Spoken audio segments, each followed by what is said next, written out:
Hello guys! Kamusta naman dyan kayong lahat? So, eto, galing ako ng work. Kamusta naman ang morning nyo?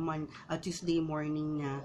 So, eto guys, pagdating ko, diba, may dumighay pa. Nakakaloka talaga yung mga kasama ko dito. Nagre-record ako. Eto na guys. Eto nung pauwi pa lang ako, nag-check na ako ng YouTube kanina. At eto, may kinalokahan ako kanina, talaga nagmamadali na ako dahil may nabasa ako doon sa mga comments at YouTube na eto raw si Maymay tsaka si Kisses may tampuhan. Naku, teka, bago to samantala ang close ng dalawa. So ano yung or ano yung dahilan kung bakit biglang may misunderstanding? So ako guys, wala ako talagang idea, nagbasa lang ako ng mga comments at eto na, syempre puro pangbabash dito, pangbabash doon sa meron kay Kisses, meron din naman kay Maymay, nabasa ako parang OA na siya, nagpapaawa and all. Ito naman din si Kisses daw, meron din naman nang babash sa kanya na papansin masyado, tapos parang ayaw yata niya na lumapit si Maymay sa iba, so hindi siya masaya, ganun. Ay, ang gulo-gulo, wala akong idea guys, kaya eto, papanoorin natin siya, okay? Yung chatting nyo, cheerleading team na to, ay si Ellie.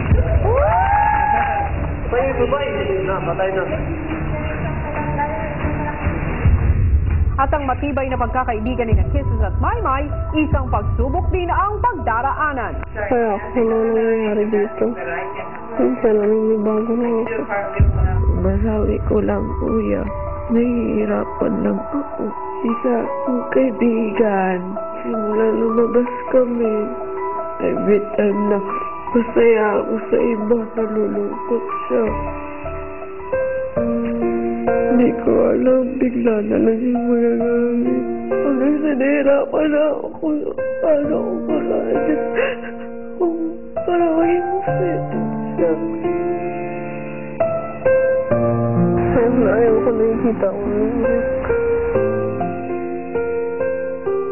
Ayan na nga guys, naku, kaabang-abang talaga. So kung may idea na kayo kung ano ba talaga yung nangyari, please paki-comment naman sa baba, okay, mamaya sa video na to. Kasi curious talaga kung ano nangyari, kasi ano lang siya, puro pahapyaw lang. So kung dun sa video, kung magbe-base ako dun, is parang sinasabi ni Maymay, medyo nahirapan siyang mag-adjust kasi parang bet yata nito ni Kisses, lagi silang magkasama.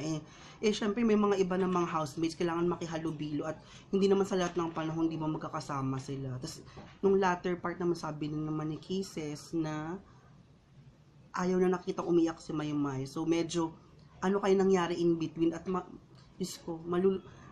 maayos pa kaya nila to, syempre, or friendship over na ba to? Syempre dapat hindi, di ba, kasi BFF sila. So abangan natin guys, pa-comment na lang kung ano mangyari. Update nyo ako, okay? Bye!